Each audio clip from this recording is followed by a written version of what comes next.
Obreiros Evangélicos, capítulo 82. Métodos deficientes.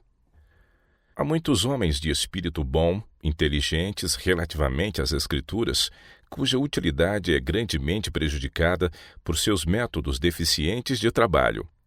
Alguns dos que se empenham na obra de salvar almas deixam de obter os melhores resultados porque não executam cabalmente a obra que iniciaram com muito entusiasmo.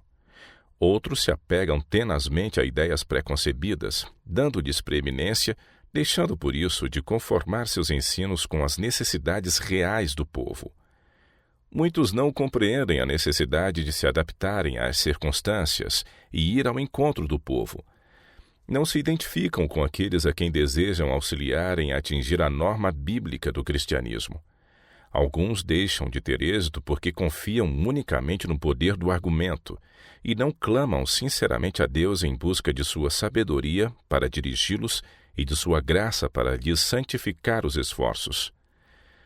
Os ministros devem ter cuidado em não exigir demasiado dos que se encontram ainda às apalpadelas nas trevas do erro. Devem fazer bem o seu trabalho, confiando em que Deus comunicará aos espíritos investigadores a misteriosa e vivificante influência do seu Santo Espírito, sabendo que sem isso seus labores são infrutíferos.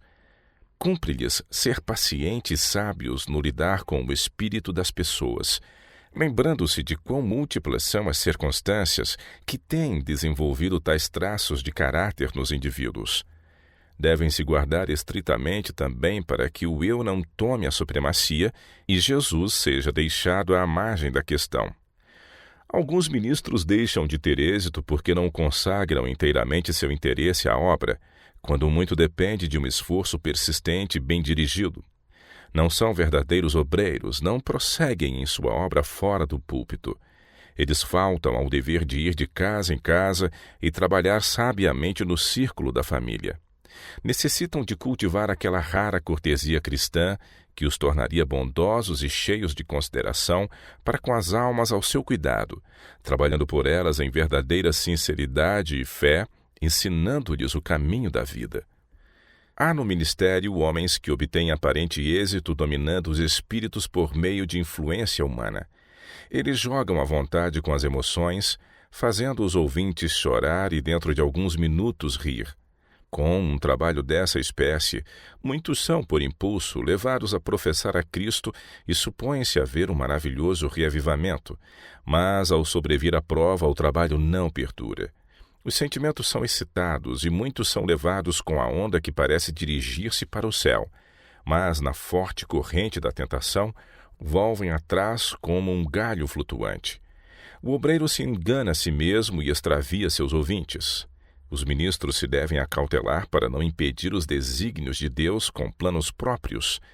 Muitos se acham em perigo de amesquinhar a obra de Deus e limitá-la a certas localidades e não cultivar especial interesse pela causa em todos os seus vários departamentos. Alguns há que concentram a mente sobre um assunto, com exclusão de outros que podem ser de igual importância. São homens de uma única ideia.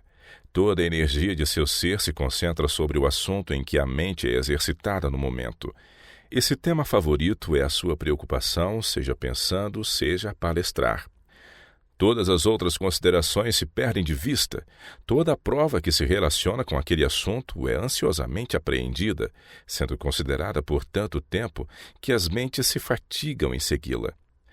Alguns ministros cometem o erro de pensar que o sucesso depende de arrastar uma grande congregação pelo aparato exterior, anunciando depois a mensagem da verdade em estilo teatral.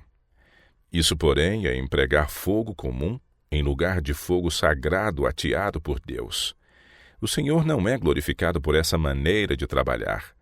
Não por meio de notícias sensacionais e dispendiosas exibições há de sua obra ser levada a cabo, mas seguindo os métodos de Cristo. Não por força nem por violência, mas pelo meu Espírito, diz o Senhor dos Exércitos. Zacarias 4:6. É a verdade nua que, qual espada aguda de 2 gumes, corta de ambos os lados, despertando para a vida espiritual os que se acham mortos em ofensas e pecados. Os homens hão de reconhecer o Evangelho, quando este lhes for apresentado em harmonia com os desígnios de Deus.